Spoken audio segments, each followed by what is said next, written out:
Bem, meus caros, depois do sermão de Corpus Christi, fiquei de dar continuidade falando das origens apostólicas desse nosso rito romano tradicional, antigo e venerável.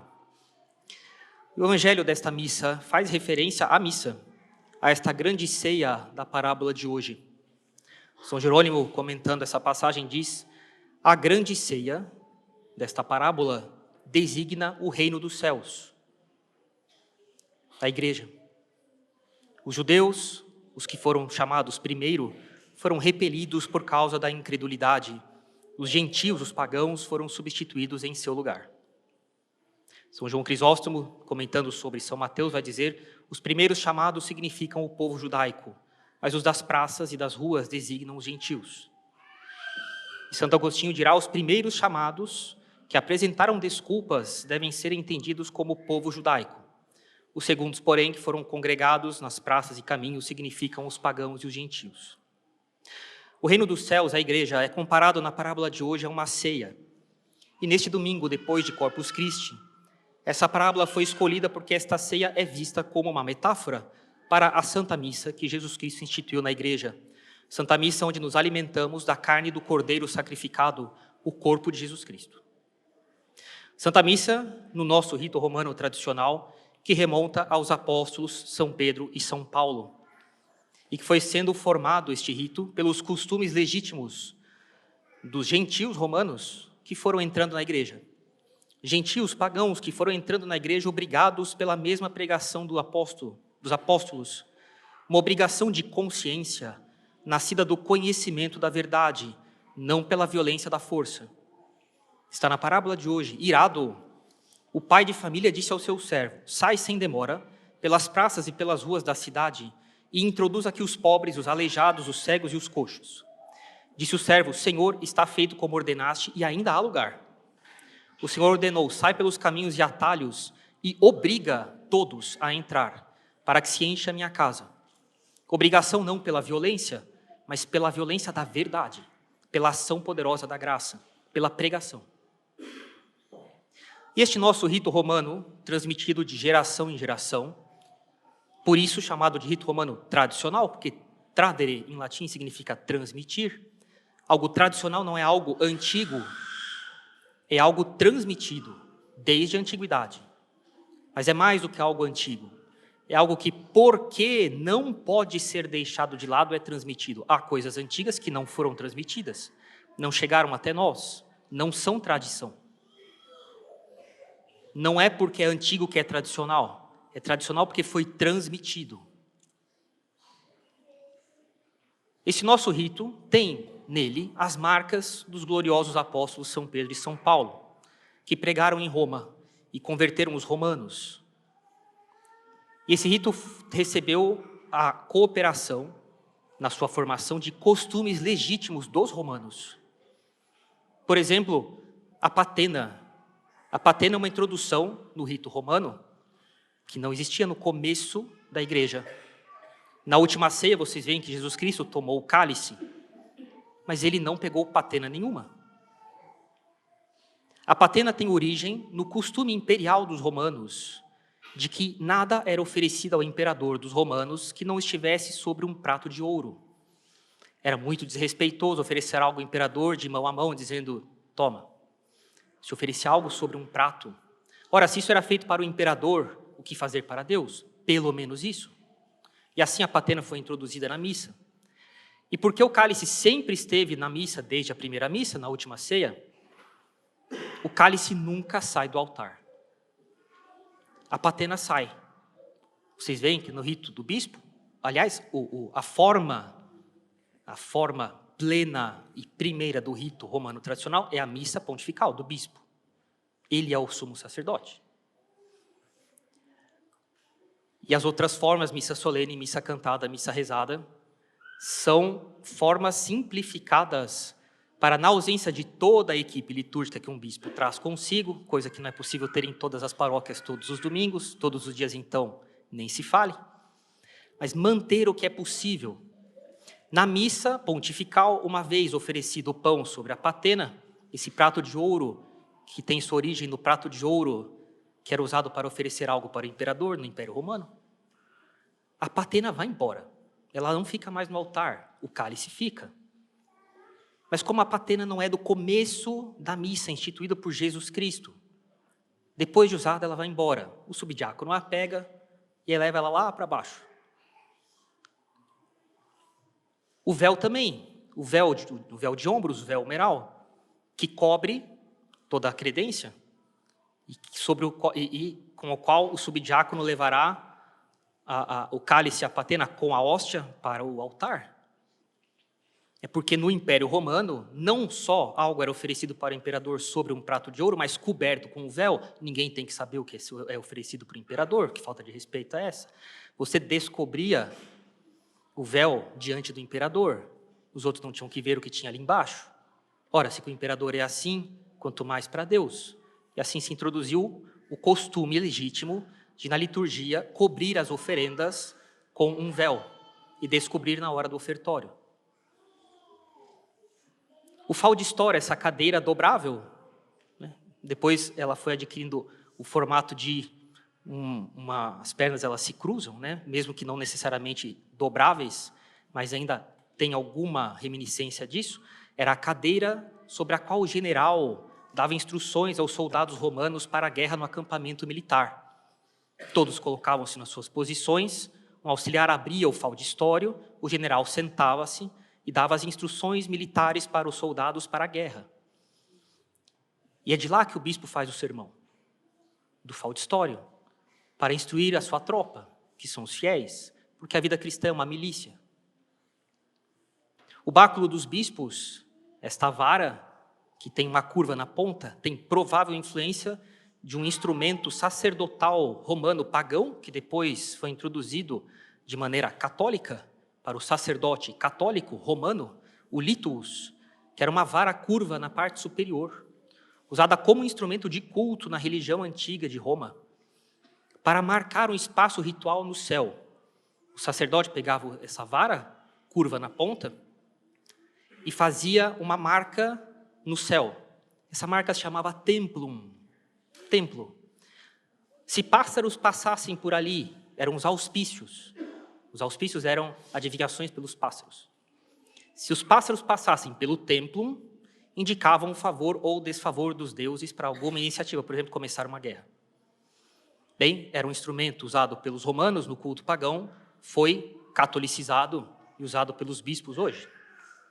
A dalmática, usada pelo diácono e subdiácono, era uma veste do Império Romano, sobretudo comum na Dalmácia. E por aí vai.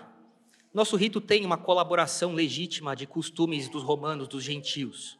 É realmente um rito romano. Como já falamos algumas vezes, o padre Faber fala que esse rito é a coisa mais bonita deste lado do céu. E o Papa Bento XVI escreveu que ele é um rito antigo e venerável, mas no sentido de que ele deve realmente ser estimado e acessível a todos. Iremos tratar de modo mais direto, e ao mesmo tempo suficientemente claro e completo, agora não das marcas que os gentios convertidos ao catolicismo deram para o nosso rito, mas as marcas que os santos apóstolos deixaram nesse rito. O Papa Bento XVI, justamente no seu documento Summorum Pontificum, ele reconhece oficialmente o missal romano promulgado por São Pio V deve ser devidamente honrado pelo seu uso venerável e antigo. Quando ele ainda era cardeal, ele escreveu no seu livro O Espírito da Liturgia, assim, a liturgia romana, essa que nós rezamos aqui na capela todo dia, cresceu organicamente ao longo dos séculos, a partir das raízes apostólicas, preservando a substância da tradição recebida dos apóstolos Pedro e Paulo. Foram eles que formaram a igreja romana. Santo Irineu de Leão, que morreu no ano 202, portanto de grande antiguidade, formado diretamente pelos apóstolos, ele fala assim no seu livro Contra as Heresias. Mas porque seria muito longo enumerar as sucessões de bispos de todas as igrejas neste livro? Atenção, vejam que coisa interessante. Indicaremos, sobretudo, a da maior e mais antiga e conhecida de todos, a igreja fundada e constituída em Roma, pelos dois gloriosíssimos apóstolos Pedro e Paulo. Por que ele não escolheu de outra cidade? Porque Roma tinha primazia na sucessão apostólica. Os bem-aventurados apóstolos Pedro e Paulo, tendo fundado e edificado a igreja de Roma, entregaram o episcopado a Lino. Paulo faz menção deste Lino na carta a Timóteo. A Lino sucedeu a Anacleto. Depois dele, em terceiro lugar, a partir dos apóstolos, Clemente recebeu o episcopado. E ele continua, Clemente, que também havia visto os apóstolos e conversado com eles, e ainda tinha diante dos olhos a pregação apostólica ressoando e a tradição. Fim da citação de Santo Irineu. São Paulo menciona São Clemente na carta aos Filipenses, no capítulo 4, versículo 3. Ali São Paulo se refere a São Clemente como um colaborador na obra do Evangelho, cujo nome está escrito no livro da vida.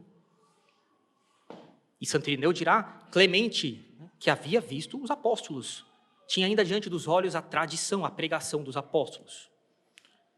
São Clemente que morrerá no ano 99, exilado na Crimeia, hoje na Ucrânia, e que foi o terceiro sucessor de São Pedro. E o que nos interessa aqui, indo diretamente agora ao nosso ponto, é que no nosso rito há um bom número de paralelos, de ideias, e isso é muito importante. Ideias presentes no cânon do rito romano tradicional e, ao mesmo tempo, na Epístola de São Paulo aos Hebreus e na Epístola de São Clemente, que ele escreveu aos Coríntios, por ocasião de uma revolta contra os padres do lugar. Mas o curioso é ver um paralelo de ideias entre esses três textos. O sacerdócio de Jesus Cristo, como da ordem de Melquisedeque. Vejam depois no missal de vocês, no cânon sobre isso. Jesus como superior aos anjos. Quando o sacerdote ali está profundamente inclinado na missa também, e ele fala, Senhor, fazer que o vosso santo anjo é Jesus Cristo. Porque anjo quer dizer enviado. O vosso santo anjo, Jesus Cristo, apresente essas oferendas diante de vós, no céu. Né? Que Jesus Cristo é o mediador da nova aliança, oferecendo um sacrifício único e definitivo. O uso de figuras no Antigo Testamento, Melquisedeque, Abraão, Isaac, Abel, vejam no cânon de vocês depois, no missal de vocês. E existe um paralelo de ideias entre a Epístola de São Paulo aos Hebreus, que fala do sacrifício de Jesus Cristo como sacerdote, o cânon da missa romana, que é um sacrifício feito pelo sacerdote, e a Epístola de São Clemente aos Coríntios, que visava fazer com que eles tivessem uma justa noção do que era um sacerdote e, portanto, se submeter a ele sem revolta. É muito curioso haver um paralelo de ideias assim no nosso cânon romano, junto com as ideias de São Paulo e de São Clemente, secretário praticamente de São Paulo, que depois foi papa em Roma, antes de terminar o século I. O cânon romano depois ele foi reescrito, nós não sabemos exatamente como, por quem, para ter uma estrutura literária, uma redação, que era aquela usada de maneira oficial nos discursos dos atos do governo do Império Romano. Se chamava prosa de arte. Era uma prosa, um texto corrido, não era poesia, mas tinha métrica e ritmo. Por isso que vocês podem ver, as orações, então, a coleta, a secreta e a pós-comunhão. A secreta é em silêncio, como o próprio nome diz, mas quando nós cantamos a coleta e a pós-comunhão, vocês veem que existem certas variações de tom no final ali. É porque existe métrica nessas orações. Essa métrica está presente também no cânon romano.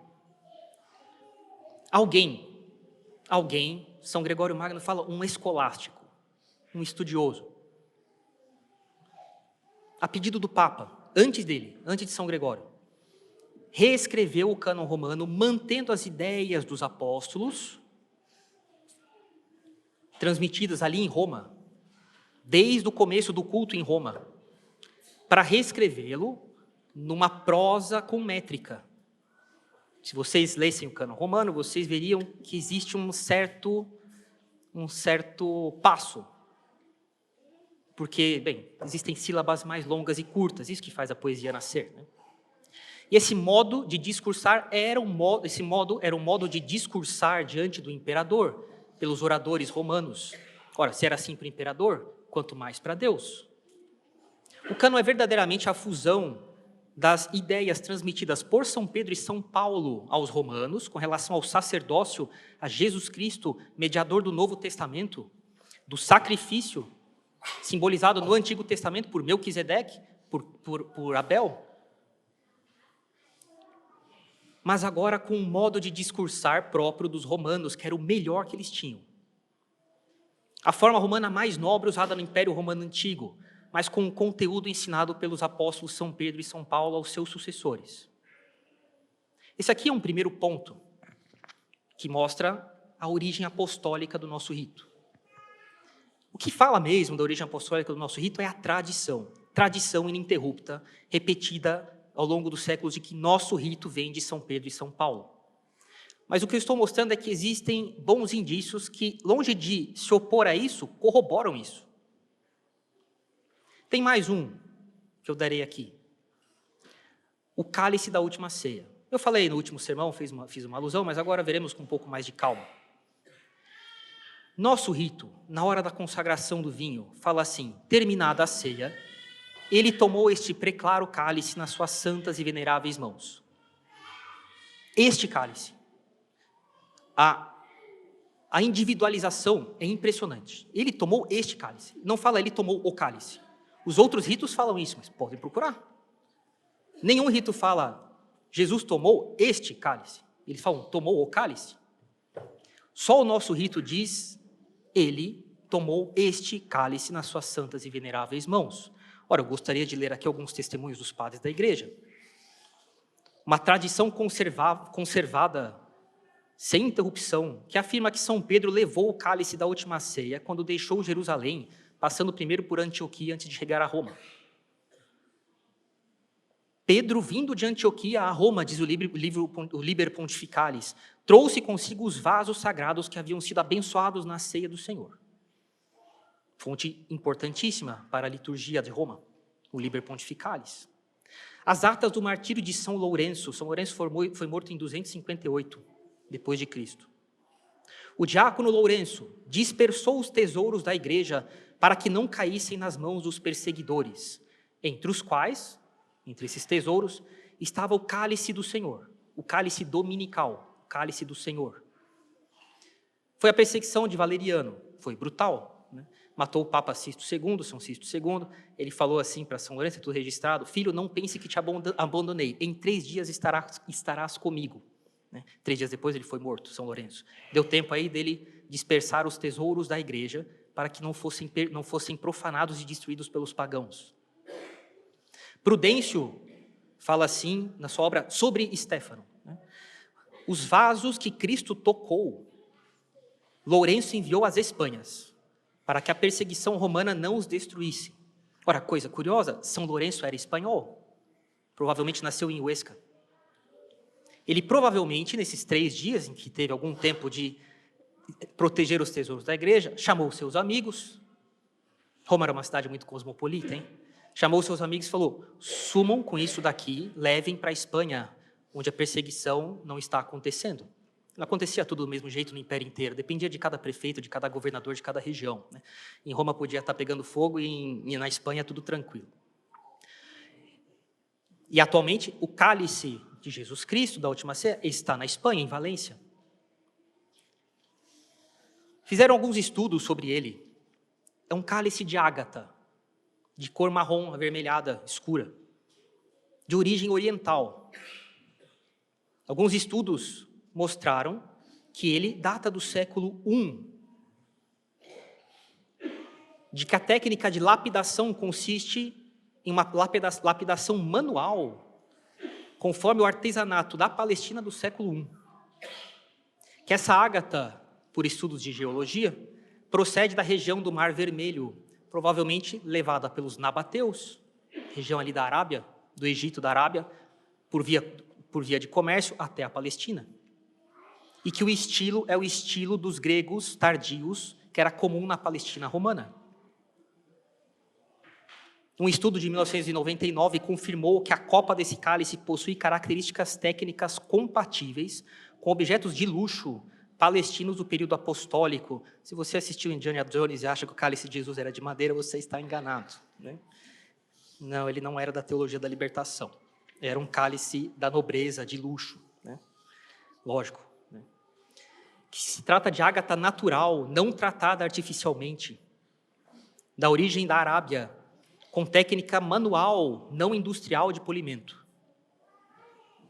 Fizeram alguns estudos depois e concluíram que nesse cálice havia restos de vinho. Meus caros, nós temos um rito que era rezado pelo vigário de Cristo, vigário quer dizer aquele que está no lugar de Cristo, e que rezava este rito com este cálice que Cristo tomou nas suas santas e veneráveis mãos na última ceia.